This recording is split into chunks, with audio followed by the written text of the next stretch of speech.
Ayan, hello mga friends! For today's video, gagawa nga kami ng pork at chicken longganisa at ipapakita namin sa inyo kung paano namin to ginagawa. Ayan, from scratch to friends, iwalay natin yung balat sa laman at taba. Ayan, tanggalin natin isa-isa. Ito na yung finished product natin na walang balat. So, ready to grind na siya. Yung mga balat guys, pwede natin na i-chicharon later.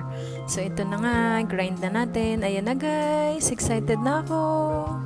Mag-grind. Gustong-gusto ko talaga yung ganyan guys na nag-grind ako.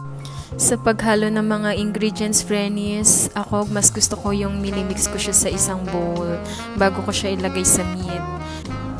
Ito na yung mixed ingredients natin. Buhos na natin, friends. Ayan na.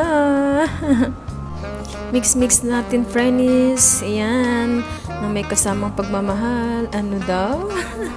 So, ayan na nga. Daming garlic. Alam natin mas masarap pag maraming garlic, mga friends. Ayan. Perfect yan sa heart.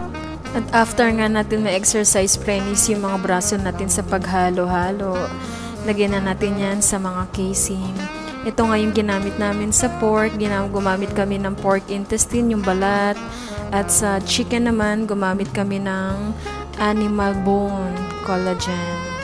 Ayan yung mga bagong pauso na napapanood namin.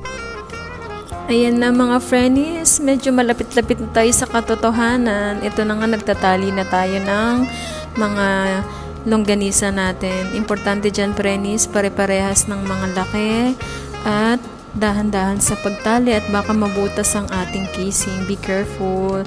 At importante din dyan, friends, na malinis. Tanggalin lahat ng mga excess na mga tali at yung mga excess natin na mga balat ng mga pork intestine na yan. Dapat malinis yan.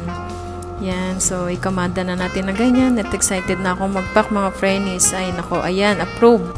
Ay, ito na nga mga friends, finally natapos na ang ating pagtali ng mga longganisa natin at ready to pack na ang ating mga longganisa na iyan. Talaga nga naman, excited na ako. Ang gaganda ng kulay nila mga friends, bongga. Ito na nga, sisil na natin after nating ipack, mga friends. Ito na nga, medyo nilagyan namin ng mga arty-arty yan ng aming logo, Mihabs Longganisa Cebu Recipe. So, ayan nga mga friends. Pwede nyong tikman. Umorder na kayo mga friends.